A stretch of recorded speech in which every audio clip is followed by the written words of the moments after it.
今天咱们用莲藕分享一道既能下酒又能当零食的美食。买回来的莲藕先清洗干净，再去皮。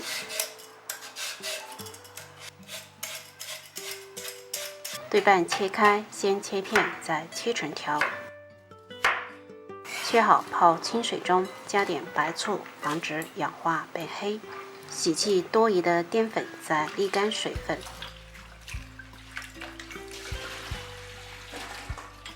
重新倒回大碗中，加一个蛋黄，一把白芝麻，有黑芝麻更好看。先将它抓拌均匀，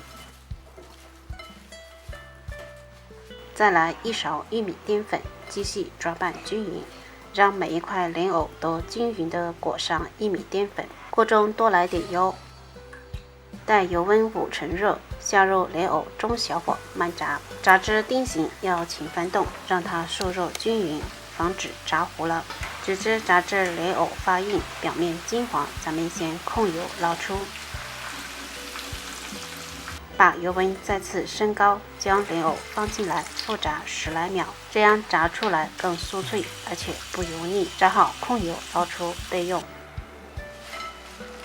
锅中留底油，加点姜丝、干辣椒炒香，倒入炸好的莲藕，翻炒均匀，转最小火开始调味，加一把白糖、适量的盐、烧烤料，最后来点葱段，翻炒均匀就可以出锅啦。咱们的干煸莲藕就做好了，口感非常香脆好吃，既能当下酒菜，也能当零食。年夜菜来一盘超赞，喜欢的朋友可以在家试一下。